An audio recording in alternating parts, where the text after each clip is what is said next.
প্রতি কৃতজ্ঞতা জানাই। 5 তারিখ শাসকের পতন হয়। আপনি বাংলাদেশের মিডিয়াতে আমার প্রাণের নেত্রী বেগম খালেদা জিয়ার মুক্তি চেয়েছিলেন। এই জনসভা থেকে বিএনপির পক্ষ থেকে আপনার প্রতি আমার কৃতজ্ঞতা জানাচ্ছি। এই মুক্ত বাংলাদেশে আমাদের কিভাবে চলতে হবে? আমাদের কখনোই কখন চাঁদাবাদী এমন কোন কাজ করবো না যে গৃহীত অধ্যায়কে আবার পুনরাবৃত্তি করতে হয়। এই জনসভায় হলে আমাদের আজকের সেই ওয়াদা। এই জনসভায় আজকে ওনাদের সামনে শেষ একটা কথা বলতে চাই। আল্লাহর কাছে আমরা তো ফরিয়াদ জানাবো, আল্লাহুম্মা জাআলনি মিন সাবুরা ওয়াজআলনি শাকুরা ওয়াজআলনি ফি আইনি সাগীরা ওয়া ফি আয়ুনিন নাসি কাবীরা। আমরা শুকরিয়া আদায় করছি, জালিম বিদায় হয়েছে। সবর করব, অধিকার প্রতিষ্ঠার জন্য মানুষের চোখে আমরা ছোট থাকবো। আমাদের কর্ম এবং চিন্তায় আমরা রব্বে করিমের দরবারে আমরা বড় হব। এই হব আমাদের অঙ্গীকার। খোদা হাফেজ। বাংলাদেশ জিন্দাবাদ।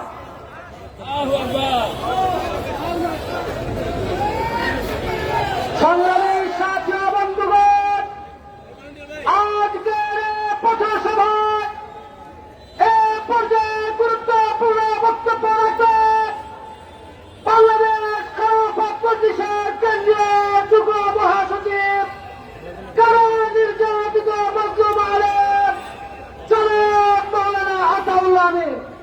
এ পর্যায়ে বক্তব্য রাখবেন জনাব হযরত মাওলানা আতাউল্লাহ আমিন।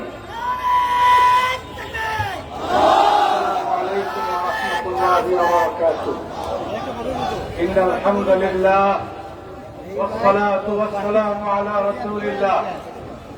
বাংলাদেশ খেলাফত মজলিস মুন্সিগঞ্জ জেলার আয়োজনে আজকে এই পথসভার মহতারাম সভাপতি উপস্থিত আছেন বাংলাদেশের মুক্তিকামী মানুষের রাজনৈতিক আধ্যাত্মিক রাহবার শেখুল হাদিস ইবনে শেখুল হাদিস আল্লামা মামুনুল হক, উপস্থিত মুন্সিগঞ্জের কৃতি সন্তান বাংলাদেশের ইসলাম ও মুসলমানদের আধ্যাত্মিক রাহবার হযরত মাওলানা আব্দুল হামিদ পীর সাহেব মধুপুর সহ মাওলানা নূর হোসেন নুরানী ভাই সহ মুন্সিগঞ্জের তৌহিদি জনতা, আমি প্রথমে আপনাদেরকে স্মরণ করিয়ে দিতে চাই আজকে বাংলাদেশের মানুষের প্রাণ প্রিয় রাহবার মজলুম আলেম বাংলাদেশ খেলাফত মজলিসের মহাসচিব শেখুল হাদিস ইবনে শেখুল হাদিস আল্লামা মামুনুল হক আপনাদের সন্তান, মুন্সিগঞ্জের সন্তান। তিনি আপনাদের ভাই, আপনাদের বন্ধু, আপনাদের নেতা। মুন্সিগঞ্জে তিনি এসেছেন মুন্সিগঞ্জকে বাংলাদেশ খেলাফত মজলিসের ঘাঁটি গড়ে তুলতে হবে। মনে রাখতে হবে আজকে 5ই আগস্টে নতুন স্বাধীনতা অর্জিত হয়েছে। স্বাধীনতা অর্জন করা যতটুকু কঠিন, রক্ষা করা তার চেয়ে বেশি কঠিন। আমরা অধিকার বঞ্চিত ছিলাম, বৈষম্যের শিকার ছিলাম, আমাদের অধিকার দেওয়া হতো না, কথা বলতে পারতাম না, খুন গুমের শিকার ছিলাম। 16টি বছর স্বাধীনতা অর্জন হয়েছে। আমরা বিশ্বাস করি বৈষম্য মুক্ত সমাজ এবং নিরাপদ রাষ্ট্র এই সকল তন্ত্র মন্ত্রের মাধ্যমে প্রতিষ্ঠা হবে না। একমাত্র ইসলামকে যদি রাষ্ট্রে প্রতিষ্ঠা করা যায়, খেলাফত রাষ্ট্র ব্যবস্থা কায়েম করা যায়, তাহলেই প্রকৃত শান্তি নিরাপত্তার দেশ এবং সমাজ হবে। বাংলাদেশ খেলাফত মজলিস টেকনাফ থেকে তেতুলিয়া পর্যন্ত আজকে বাংলাদেশের মানুষকে সংগঠিত করতে চাই। আমরা বৈষম্য মুক্ত সমাজ যদি সত্যিকারে গঠন করতে চাই, আল্লাহ প্রদত্ত বিধান জমিনে কায়েম করতে হবে। বাংলাদেশ খেলাফত মজলিস আল্লাহর বিধান কায়েম করে একটি কল্যাণ আদর্শ রাষ্ট্রের প্রতিষ্ঠা করার জন্য আপনাদেরকে আহ্বান জানাচ্ছে। আপনারা কি আমাদের আহ্বানের সাথে সাড়া দিবেন ইনশাআল্লাহ? আল্লাহ আমাদেরকে কবুল করুন। আলহামদুলিল্লাহ, আমাদের মুন্সিগঞ্জ জেলা বৈষম্য বিরোধী ছাত্র নেতা যারা পঁচাত্তরে রক্ত দিয়েছে, অনেকগুলি তাজা প্রাণ এখানেই গুলিবিদ্ধ হয়ে 1 মাস 6 দিন আগে যারা শহীদ হয়েছিল, এই মঞ্চের পিছনে খুব কাছেই তাদের কবর। এই বৈষম্য বিরোধী ছাত্র নেতারা বাংলার সিংহ পুরুষ, আয়েদে মিল্লাত, মুজাহিদে আজম, জাতির ভবিষ্যৎ আল্লামা মামুনুল হক সাহেবকে ফুলের শুভেচ্ছা জানাতে এসেছে। এখনই তারা ফুলের তোড়া দিয়ে আল্লামা মামুনুল হক সাহেবকে ফুলের শুভেচ্ছায় বৈষম্য বিরোধী ছাত্র নেতা মুন্সিগঞ্জ অনেক এসছেন, আমরা অল্প বেতন কিস্তি ঢোকার অনুমতি দিতে পেরেছি। সামনে যান, একটু দাঁড়ালে ভালো হতো। এই ফুলের তোড়াটা ছাত্রদের পক্ষ থেকে আমার ভাইয়ের রক্ত পিঠা যেতে দিল না, পিয়াজির রক্ত আবু সাইদ মুক্ত, শেষ হরি যুক্ত।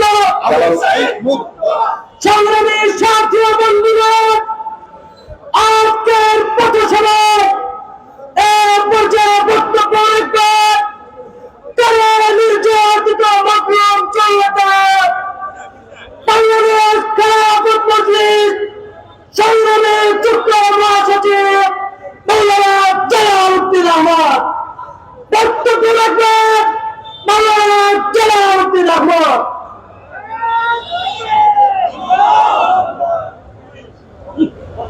আসসালামু আলাইকুম ওয়া রাহমাতুল্লাহি ওয়া বারাকাতুহু। বাংলাদেশ খেলাফত মজলিস মুন্সিগঞ্জ জেলা শাখার উদ্যোগে আয়োজিত আজকের এই পথ সভার সম্মানিত সভাপতি উপস্থিত রয়েছেন মধুপুরের পীর সাহেব হুজুর এবং আজকের এই প্রোগ্রামের প্রধান বক্তা বাংলাদেশ খেলাফত মজলিসের মোহতারাম মহাসচিব মাওলানা মোহাম্মদ মামুনুল হক, বিশিষ্ট আলেম দ্বীন মুফতি নূর হোসেন নুরানী সহ ওলামায়ে কেরাম, জাতীয় নেতৃবৃন্দ, আমার সামনে উপস্থিত তৌহিদ জনতা। আজকে যে বিষয় বলতে হয়, দীর্ঘ 15 বছর খুনি শেখ হাসিনার সরকার আমাদের উপরে অনেক অত্যাচার করেছে, আমাদের ভাইদেরকে গুম খুন করেছে। 2013 সালে শাপলা চত্বরে রাতের আধারে আমাদের ভাইদেরকে খুন করেছে, হাজার হাজার ভাইদেরকে বঙ্গুত্ববরণ করতে হয়েছে। এমনিভাবে এই সরকার দেশের টাকা লুটপাট করে বিদেশে পাচার করেছে, এমন কোন অপরাধ নাই যা এই সরকার করে নাই। এমনিভাবে সর্বশেষে 2024 সালে জুলাই আগস্টে এসে বৈষম্য বিরোধী আন্দোলনের ছাত্রদের অভ্যুত্থানে গত 5 আগস্ট এই খুনি হাসিনা দেশ থেকে পালিয়ে গিয়েছে। সে এত অন্যায় করেছে, তার দেশে 1 ইঞ্চি জায়গা নাই যেখানে সে থাকতে পারে। এই কারণে সে দেশ ছেড়ে তার এই পরম বন্ধু নদীর কূলে গিয়ে আশ্রয় নিয়েছে। আমি বর্তমান সরকারকে বলতে চাই, সমস্ত খুনের বিচার করতে হবে। শেখ হাসিনাকে ফিরিয়ে এনে ফাঁসির কাস্তে দিলাতে হবে। বৈষম্য বিরোধী ছাত্র আন্দোলনে যারা শহীদ হয়েছে প্রত্যেকটা খুনের বিচার করতে হবে। আওয়ামী লীগের রাজনীতি গুম খুনের রাজনীতি, আওয়ামী লীগের রাজনীতি লুটপাট হত্যার রাজনীতি। পরিষ্কার বলি, বাংলাদেশের জনগণ আওয়ামী লীগের রাজনীতি আর কোনোদিন গ্রহণ করবে না এবং এই দেশে আওয়ামী লীগের রাজনীতি আর চলতে দেওয়া হবে না ইনশাআল্লাহ। সর্বশেষ কথা, আমরা চাই একটি সুন্দর বাংলাদেশ করতে চাই, একটি ইনসাফ ভিত্তিক সন্ত্রাস চাঁদাবাজ মুক্ত বাংলাদেশ গড়তে চাই। এই জন্য প্রয়োজন মাওলানা মামুনুল হকের নেতৃত্বকে প্রতিষ্ঠিত করা। তাই মুন্সিগঞ্জে বাংলাদেশ খেলাফত মজলিসে আপনারা সকলে যোগদান করে মাওলানা মামুনুল হকের হাতকে সচেতন করবেন ইনশাআল্লাহ। আমি আপনাদের সবাইকে ধন্যবাদ জানিয়ে আমার বক্তব্য শেষ করছি। ওমা তাওফিক ইল্লা বিল্লাহ। বাংলাদেশ জিন্দাবাদ, বাংলাদেশ খেলাফত মজলিস জিন্দাবাদ।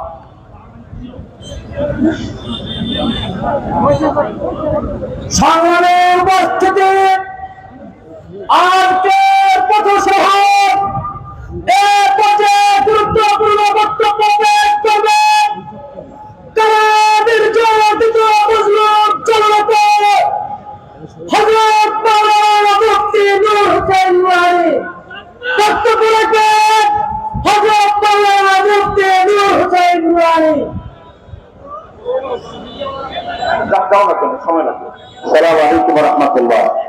আমি আজকে লম্বা বক্তব্য নয়, আল্লাহর দরবারে প্রথমে শুকরিয়া আদায় করি আমাদের মুন্সিগঞ্জের শিল্পী সন্তান, এই মাটির সন্তান, হাজার বছরের শ্রেষ্ঠ মুহাদ্দিস শেখুল হাদিস আল্লামা আজিজুর রহমান রাহমাতুল্লাহ আলাইহির সুযোগ্য সন্তান, আমাদের গর্বের দাম, জাতির আশা ভরসার প্রতীক আল্লামা মামুনুল হক সাহেব তার নিজ পৈতৃক ভিটায় মুন্সিগঞ্জে এসেছেন।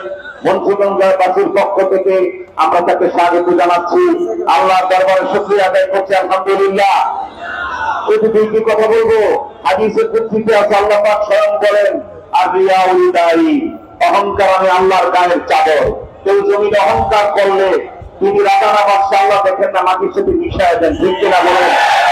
ওনার অহংকারের শেষ ছিল না। উনি প্রেস কনফারেন্সে, সাংবাদিক সম্মেলনে কারণে অকারণে প্রায় বলতেন আমি বঙ্গবন্ধুর কন্যা। কথাটা মাথায় রাখবেন। এক কাপড়ে পালাইলেন কেন বঙ্গবন্ধুর কন্যা বলে, ঠিক কিনা? আমার ভাইরা কথাবার্তা পরিষ্কার। আওয়ামী লীগের রাজনীতি ছিল ইয়াজিদের রাজনীতি। আওয়ামী লীগের শাসন ছিল ফেরাউনের শাসন। আওয়ামী লীগের ধর্মচর্চা ছিল আবু জেহেলের মূর্তির ধর্মচর্চা।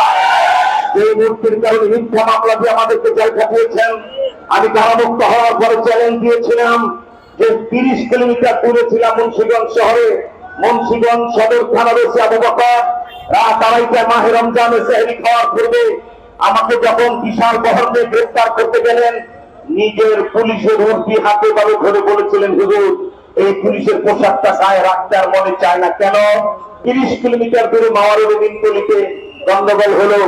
আমাদের রাহবর, আমাদের মুরব্বী, আমি প্রায় বলি মুন্সিগঞ্জের আহমদ শফি, মধুপুরের পিসাবুদুর 90 বছরের কাছে বছর গুলিবিদ্ধ হয়েছিলেন, ঠিক কিনা বলে? এরপরে ইতিহাস আপনারা জানেন, সেখানে অনেকগুলি মিথ্যা মামলা হয়েছে।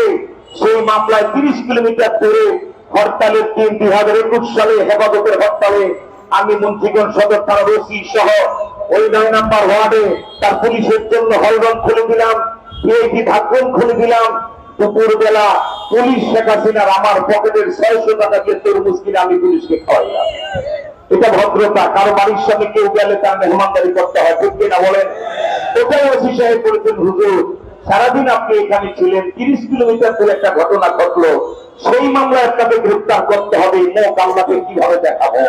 তাই তো প্রধানমন্ত্রীকে মুক্ত হওয়ার পরে জেল থেকে বের হয়ে বলেছিলাম, আমার মামলা যদি প্রমাণ করতে পারেন, আপনি পদ্মা সেতু করেছেন, কিন্তু পদ্মা সেতুর গোড়ায় এই পদ্মার পারে 1 ইঞ্চি জায়গাও আপনার নাই।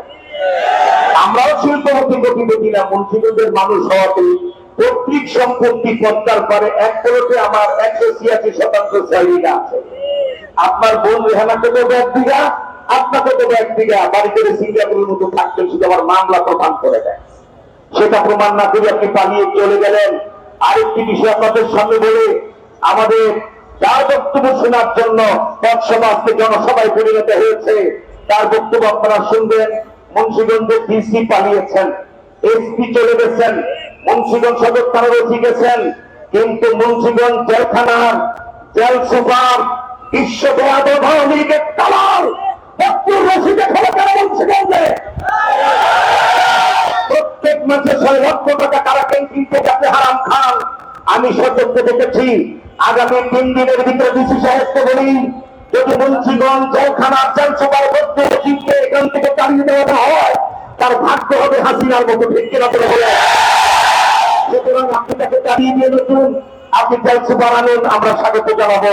শেষ কথা, ডিসি এসপি প্রশাসনকে বলবো, আমরা সর্বদলীয় মন্ত্রিময় সভা করেছি, বিএনপির শীর্ষ নেতা মুন্সিগঞ্জের সেক্রেটারি রাজপথের লড়াকু শরীর রতন ভাই আছেন, জাতীয় পার্টি ছিল, জামাত ইসলাম ছিল, সর্বদলীয় বৈঠকে আমরা সিদ্ধান্ত নিয়েছি আমরা প্রশাসনকে সহযোগিতা করব। চাঁদাবাদ, দুর্নীতিবাদ, খুনি, অপরাধীদেরকে শক্ত হাতে ধরতে হবে। ঠিক কিনা বলে? সুতরাং আপনারা এই উদ্যোগ গ্রহণ করেন, আমরা সর্বদলীয় ভাবে সহযোগিতা করবো। খুদা হাফেজ। বাংলাদেশ জিন্দাবাদ। ইরমা সাহেব জিন্দাবাদ। বাংলাদেশের মসজিদ মাদ্রাসা জিন্দাবাদ। সর্বদলীয় ঐক্য জিন্দাবাদ। আওয়ামী দুঃশাসন আর তার দোষরা বিপাক চা।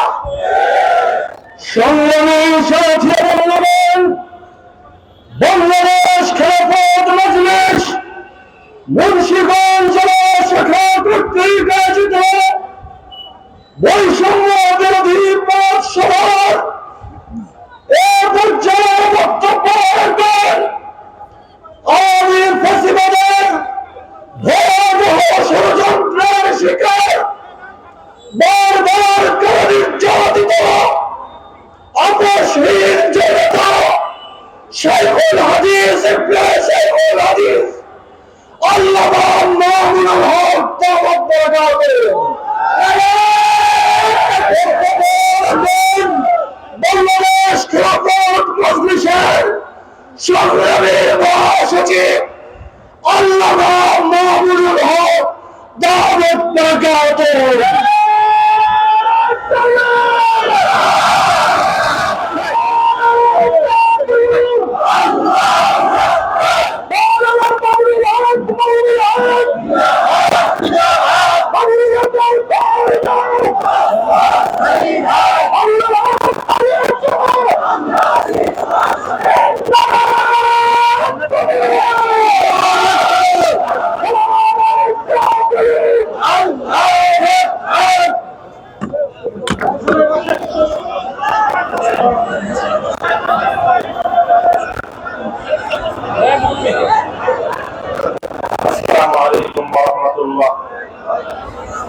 الحمد لله رب العالمين والصلاة والسلام على سيد المرسلين وعلى آله وأصحابه ومن تبعهم أجمعين.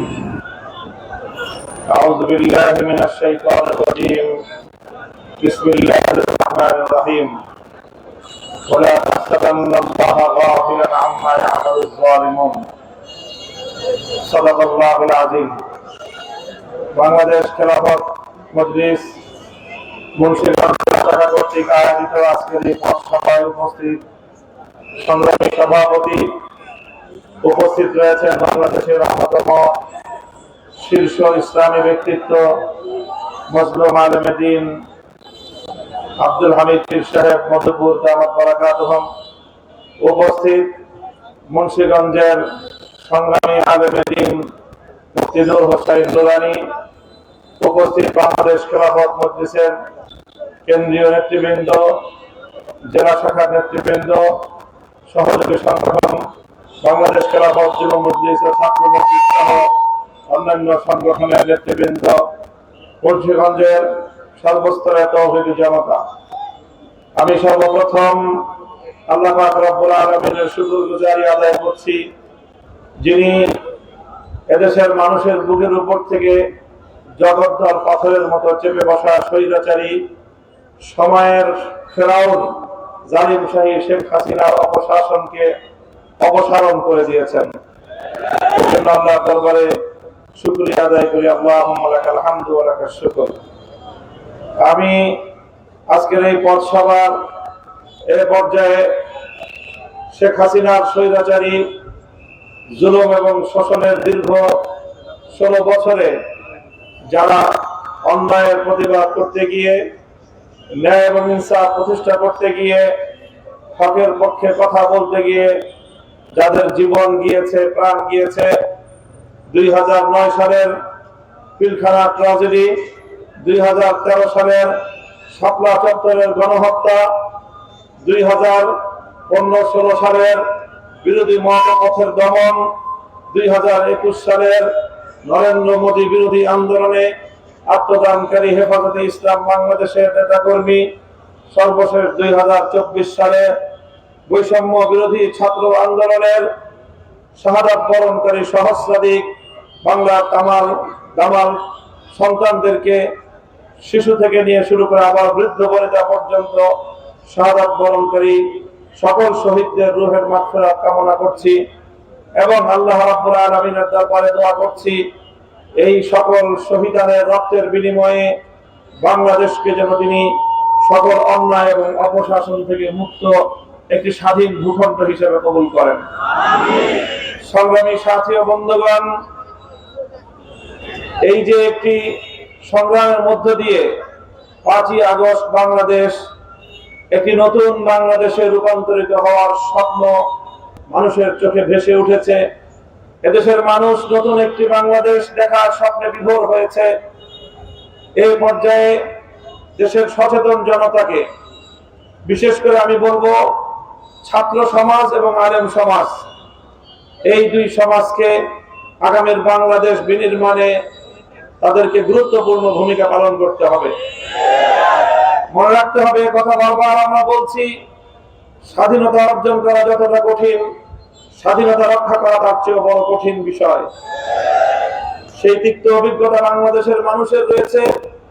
1971 সালের যে মুক্তিযুদ্ধ শুরু হয়েছিল ইনশাআল্লাহ বলে, 1971 সালের যে মুক্তিযুদ্ধের কমিটমেন্ট ছিল, নির্বাচনে বিজয়ী হতে পারলে কোরআন সুন্নাহ বিরোধী কোনো আইন তৈরি করা হবে না, সেই মুক্তিযুদ্ধে হাজারো প্রাণের শাহাদাতের বিনিময়ে যেই স্বাধীনতা অর্জিত হয়েছিল, সেই স্বাধীনতা অর্জনের কয়েক মাসের মধ্যেই তা ছিনতাই হয়ে গিয়েছিল।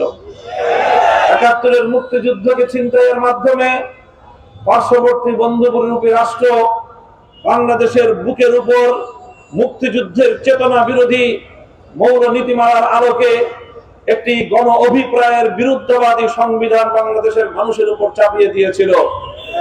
যেই সংবিধান বিগত অর্ধ শতাব্দীকাল বাংলাদেশের মানুষকে তাদের চিন্তা চেতনা, তাদের হাজার বছরের কৃষ্টি, কালচার, ইতিহাস এবং ঐতিহ্যের বিরুদ্ধে চালিত করেছে।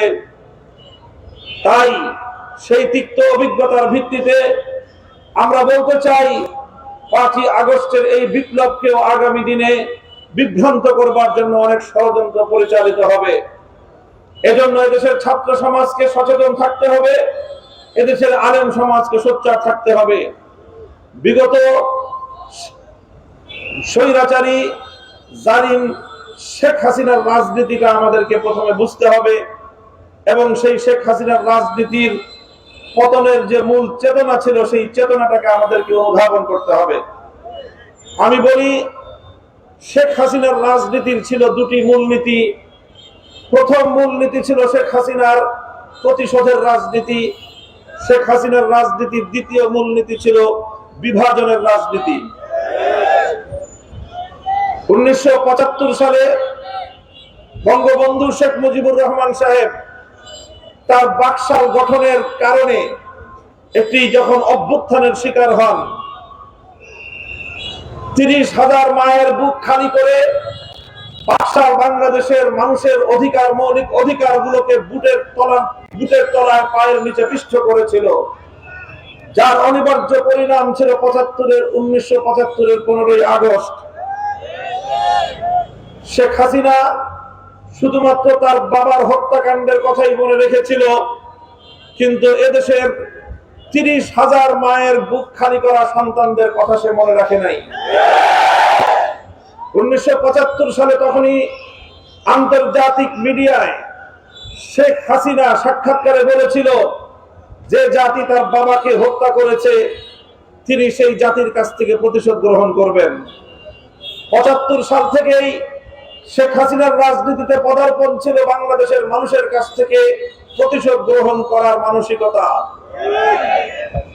1975 সালের 15ই আগস্ট থেকে 2024 সালের 5ই আগস্ট পর্যন্ত 50 বছর শেখ হাসিনা রাজনীতি করেছে, বাংলাদেশের মানুষের কাছ থেকে প্রতিশোধ গ্রহণ করার রাজনীতি।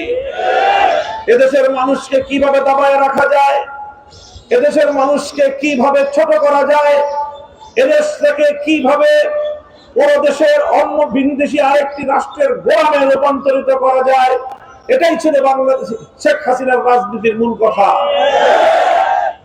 এই জন্য দেশটাকে তলাবিহীন ঝুড়িতে রূপান্তরিত করবার জন্য মেগা প্রজেক্টের নামে মেগা দুর্নীতি করে লক্ষ লক্ষ কোটি টাকা বাংলাদেশ থেকে সরিয়ে নিয়ে গিয়েছে।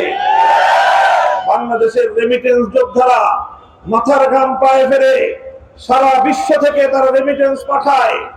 এদেশের প্রাইভেট সেক্টরের ব্যবসায়ীরা তারা কষ্ট করে দেশ থেকে উৎপাদন করে বিদেশি রেমিটেন্স তারা দেশে আনে, বিদেশি মুদ্রা তারা বাংলাদেশে আনে, আর সেই টাকা দিয়ে বাংলাদেশ যতটুকু উন্নতির দিকে যায়, শেখ হাসিনার সরকার বিগত 15 বছর ধরে সেই সমস্ত টাকা অবাধে লুটপাট করেছে। এটা করেছে শুধু টাকা লুটপাট করার জন্য না, একটা মানুষের আর একটা পরিবারের কত টাকা লাগে, এটা করেছে বাংলাদেশের মানুষের কাছ থেকে প্রতিশোধ গ্রহণ করার জন্য। এদেশের মানুষ যেন মাথা উঁচু করে দাঁড়াতে না পারে, এদেশের মানুষ যেন বিশ্ব দরবারে স্বকীয়তা নিয়ে, নিজস্ব আইডেন্টিটি নিয়ে বিশ্ব দরবারে যেন মাথা উঁচু করে দাঁড়াতে না পারে, এই জন্য তিলকওয়ালী মুখ্যমন্ত্রী বাংলাদেশটাকে ভারতের সেবাদাসে পরিণত করতে চেয়েছিল। এটা ছিল শেখ হাসিনার প্রতিশোধের রাজনীতি। আর এই প্রতিশোধ গ্রহণ করার জন্য শেখ হাসিনার মূল পলিসি ছিল ডিভাইড এন্ড রুল। সেই ব্রিটিশদের কুখ্যাত নীতি ভাগ করো আর শাসন করো, এই নীতিতে পরিচালিত হয়ে বাংলাদেশের মানুষকে কখনো সে ঐক্যবদ্ধ হতে দেয়নি। সে একটি ধোঁয়া তুলে বাংলাদেশের জনগণকে দুইটা পক্ষে ভাগ করে সবসময় একটা সংঘাত বাঁধিয়ে রেখেছে। এইভাবেই শেখ হাসিনা বাংলাদেশটাকে শোষণ করেছে, জুলুম করেছে, অন্যায় করেছে। হাতুড়ি লীগ করেছে, হেলমেট লীগ তৈরি করেছে। 1971-এর আগে যেভাবে বাংলাদেশে মুসলিম লীগের লোকেরা এদেশের মানুষের উপর যে অন্যায় অত্যাচার করেছে, আর চেয়ে শতগুণ বেশি সেই মুসলিম লীগের অনুসারী, মুসলিম লীগের পরবর্তী প্রজন্ম আওয়ামী লীগ, একই লীগ, এই লিগাররা বাংলাদেশের মানুষকে অতিষ্ঠ করে তুলেছে, সন্ত্রাসের জনপদে রূপান্তরিত করেছে, বাংলাদেশটাকে একটি মৃত্যুপুরীতে পরিণত করেছিল। আর মুক্তিযুদ্ধের পক্ষ আর বিপক্ষ শক্তি বলে বাংলাদেশটাকে বিভক্ত করে এদেশের এক শ্রেণীর মানুষকে আরেক শ্রেণীর মানুষের উপর সে চাপিয়ে দিয়েছিল। এই ছিল শেখ হাসিনার রাজনীতি। এই রাজনীতিতে, এই রাজনীতির বলি হয়েছে এদেশের হাজারো ভাইয়ের সন্তান। এরপরে আল্লাহ পাক সময় আনলেন, এদেশের মানুষের ভাগ্য পছন্দ করলেন, এদেশের তারা সর্বপ্রথম বৈষম্যের বিভেদের ভেঙে পড়িয়ে দিল। তারা রাজপথে একটি ঐতিহাসিক ঐক্যের সূচনা করব। সেই ঐক্যটা কেমন ছিল আমি আপনাদেরকে স্মরণ করিয়ে দিতে চাই। 2024 সালের এই জুলাইয়ের কথা, গোটা জুলাই জুড়ে বাংলাদেশের মানুষ বিপ্লবের প্রকৃতি দেখেছে। আগস্ট বিপ্লবের প্রকৃত রূপটা বাংলাদেশের জুলাই মাসেই চিত্রিত হয়েছে।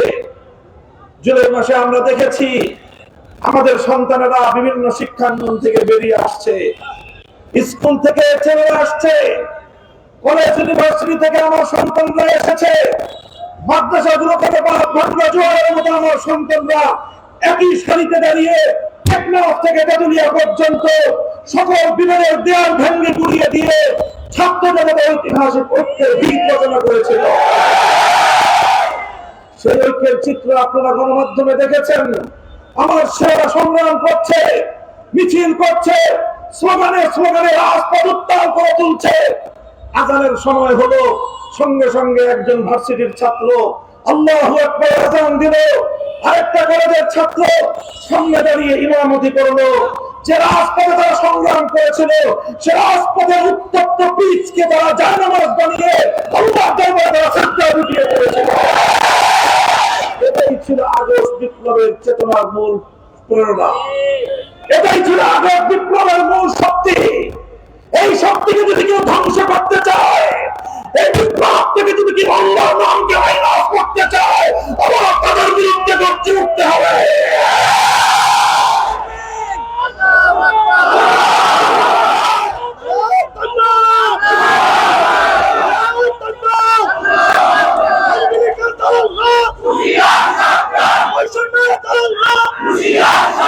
সংগ্রামী সাথী বন্ধুগণ, আমি আবার সে কথার পুনরাবৃত্তি করছি, স্বাধীনতা অর্জন করা যতটা কঠিন, রক্ষা করা তার চেয়ে অনেক বেশি কঠিন।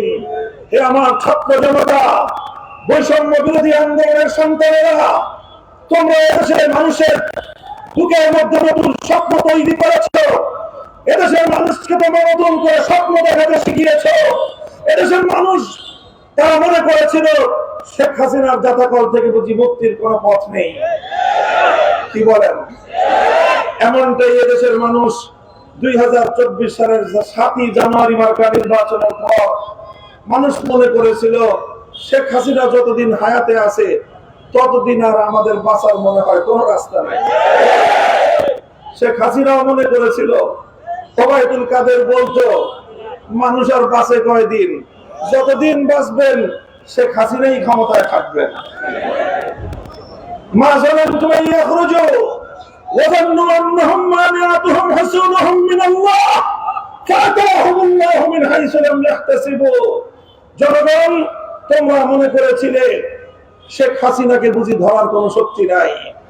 শেখ হাসিনার লেসপেন্সাররা মনে করেছিল শেখ হাসিনাকে পতন ঘটাবার কোনো শক্তি জমিনে নাই। এভাবেই যখন তারা অধ্যক্ষের চূড়ান্ত সীমায় উপনীত হলো, ফাতাহুমুল্লাহু মিন হাইসু লাম ইয়াহতাসিবু, সেই খোদার গজব নেমে আসলো, যেই খোদার গজব নেমেছিল নমরুদের উপর, যেই খোদার গজব নেমেছিল ফিরআউনের উপর, আজকের যুগের ফিরআউন এবং নমরুদ শেখ হাসিনার উপর।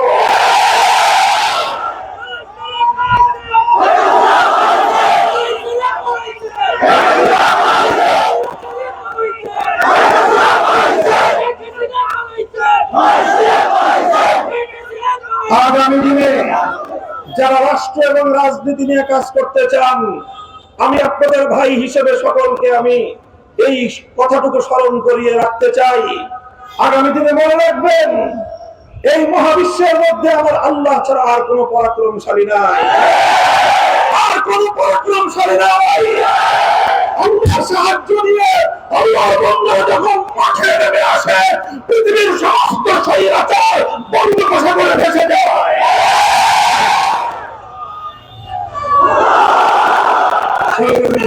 বন্ধুগণ, কাজেই আমরা স্পষ্ট ভাষায় বলতে চাই, আমরা একটি সুন্দর বৈষম্যহীন ইনসাফের বাংলাদেশ দেখতে চাই।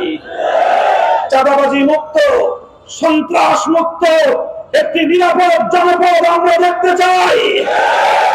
যারা সেই নিরাপদ, একটি নির্বিঘ্ন, একটি বৈষম্যহীন বাংলাদেশ গড়তে চায়, আমরা তাদের সাথে আছি। হাতে হাত রেখে একটি নতুন বাংলাদেশ গড়বার যুদ্ধে আমরা মাঠে আছি। এই যে আমরা মাঠে নেমেছি, ইনশাআল্লাহ আমাদের মঞ্জিল পর্যন্ত না পৌঁছে আমরা ক্ষান্ত হব না। সংগ্রামী সাথী বন্ধুগণ, আপনারা এই সংগ্রামকে অব্যাহত রাখবেন, সংগ্রামকে অব্যাহত রাখবেন। বাংলাদেশকে সেই 72 সালের চেতনায় নয়, বাংলাদেশকে 72 সালের চেতনায় নয়, এদেশের বাংলাদেশকে গড়তে হবে 1000 বছরের জাতিসত্তার চেতনায়। আমি আপনাদেরকে আরেকটি কথা বলি, এটাই আমার সর্বশেষ বক্তব্য আজকে। এই বাংলাদেশ, এই জাতিসত্তা তৈরি হয়েছে তিনটি আধিপত্যবাদ বিরোধী শক্তির বিরুদ্ধে সংগ্রাম করে। আমাদের প্রথম লড়াই করতে হয়েছিল ব্রিটিশ বেনিয়ার সাম্রাজ্যবাদী শক্তির বিরুদ্ধে। আমাদের দ্বিতীয় লড়াই লড়তে হয়েছিল বঙ্গভঙ্গবাদের নামধারী রবীন্দ্রনাথ ঠাকুরদের নেতৃত্বে পরিচালিত পূর্ব বাংলার মুসলিম জাতিসত্তা উত্থানের বিরুদ্ধে ষড়যন্ত্রকারী সাম্রাজ্যবাদী শক্তির বিরুদ্ধে।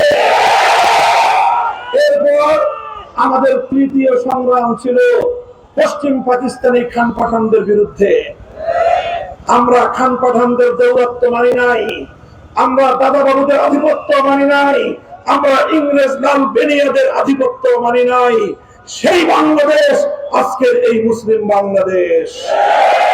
এদেশে জাতি ধর্ম বর্ণ নির্বিশেষে সকলেই নিরাপত্তা পাবে, সকলেই যার যার ধর্মীয় অধিকার ভোগ করবে। প্রত্যেকটি হিন্দু, প্রত্যেকজন বৌদ্ধ খ্রিস্টান নিজ নিজ উপাসনালয়ে স্বাধীনভাবে তারা তাদের ধর্মীয় স্বাধীনতা ভোগ করবে। হিন্দুরা যত ইচ্ছা তাদের মন্দিরে মূর্তি নির্মাণ করবে, হিন্দুরা যত ইচ্ছা তাদের মন্দিরে মূর্তি নির্মাণ করবে, কিন্তু মুসলিম বাংলার কোন জাতীয় স্থাপনায় ভাস্কর্যের নামে আর পরবর্তী তৈরি হবে না।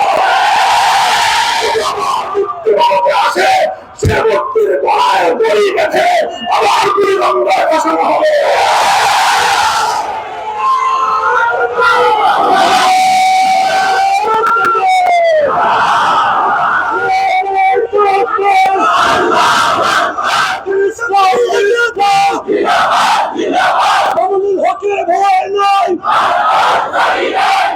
সংগ্রামী সাথী ও বন্ধুগণ, হিন্দু ধর্মাবলম্বীদের পূজার সময় ঘনিয়ে আসছে। এই উপলক্ষে মুসলিম কমিউনিটি, বিশেষ করে ইমাম সাহেবান, আলেম সমাজ, হেফাজতে ইসলাম বাংলাদেশের সকল নেতা কর্মীরা, খেলাফতের সকল নেতা কর্মীরা, ইসলামী সকল সংগঠনগুলোর নেতা কর্মীরা, আপনারা আইন শৃঙ্খলা রক্ষার ক্ষেত্রে আপনারা সকলে সজাগ এবং চৌকান্না থাকবেন। ইনশাআল্লাহ আপনারা যদি এভাবে দায়িত্ব পালন করতে থাকেন, আর আমাদের চূড়ান্ত লক্ষ্য মনে রাখবেন, বৈষম্যহীন সমাজ, ইনসাফপূর্ণ সমাজ। এই বৈষম্যহীন সমাজ গড়তে হলে মানব রচিত তন্ত্র মন্ত্র দিয়ে পূর্ণাঙ্গ সফলতা পশ্চিমকাল সম্ভব নয়। যদি আমাদেরকে চূড়ান্ত সফলতা অর্জন করতে হয়, আল্লাহর জমিনে আল্লাহর দ্বীন কায়েম করতে হবে। আল্লাহর দেওয়া যে রাজনৈতিক ব্যবস্থা মানব রচিত তন্ত্র মন্ত্র নয়, আসমানের মালিক সৃষ্টিকর্তার যে রাজনৈতিক ব্যবস্থা, সেটা হলো প্রতিনিধিত্বের রাজনীতি। আল্লাহর প্রতিনিধি হিসেবে রাজনীতি করতে হবে। আমরা আপনাদেরকে উদাত্ত আহ্বান জানাই, আসুন বাংলাদেশ খেলাফত মজলিসের পতাকা তলে, ইয়াং জেনারেশন যুব মজলিসের পতাকা তলে ছাত্ররা ছাত্র মজলিসকে তোমাদের শিক্ষা প্রতিষ্ঠান হিসেবে গ্রহণ করে নাও। আগামীর বাংলাদেশের জন্য আমরা যোগ্য দক্ষ জনশক্তি তৈরি করবো ইনশাআল্লাহ। পাশে থাকবেন তো ইনশাআল্লাহ। আমার প্রত্যেক এলাকা মুন্সিগঞ্জের মাটি ও মানুষের কাছে আপনাদের ভাই হিসেবে, আপনাদের সন্তান হিসেবে আবার ইনশাআল্লাহ দেখা হবে আপনাদের সাথে। রাজপথে দেখা হবে, আন্দোলনের মাঠে দেখা হবে, সংগ্রামের মাঠে দেখা হবে। আল্লাহ জমিনে আল্লাহর দ্বীন কায়েম করার উদ্যক্ত যে কোনো সংগ্রামে আপনাদের সাথে পাবেন ইনশাআল্লাহ। ওয়া আখিরু দাওয়ানা আলহামদুলিল্লাহি রাব্বিল আলামিন। আসসালামু আলাইকুম ওয়া রাহমাতুল্লাহ।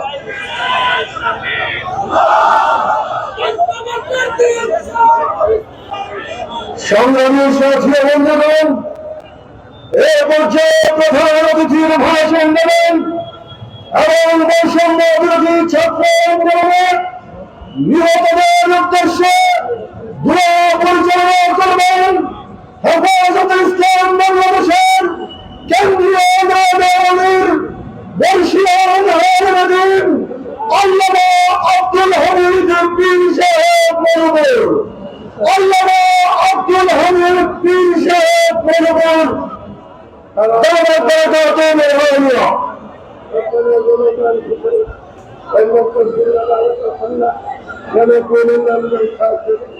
ربنا لا تجعلنا فتنة للقوم الظالمين. اللهم اعز الاسلام والمسلمين وأذل الشرك والمشركين والكفر والكافرين والكافر على الدين. اللهم اعز كلمة الاسلام بالعرب والعجم. الله اللهم لا رب لنا سواك لهم ولا مالك لنا غيرك ولا الجوع اللهم استر علينا يا ارحم الراحمين يا اكرم الاكرمين قال يكرم আমাদের হেফাজত করো قال পুলিশকে মুক্ত করে দাও আগামী দিনে সামনে সরকার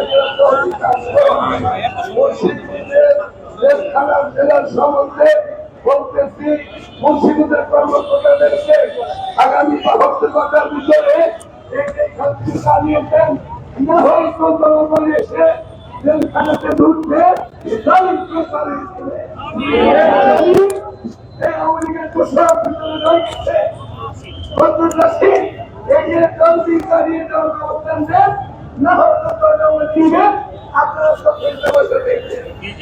হেফাজত করেন ভালো থাকেন সারা দেশ শান্তি করেন সবাই মিলে ভালো থাকেন আল্লাহ আমাদেরকে কদম ربنا اتنا في الدنيا حسنه وفي الاخره حسنه وقنا عذاب النار وصلى الله تعالى على كلمته محمد واله واصحابه اجمعين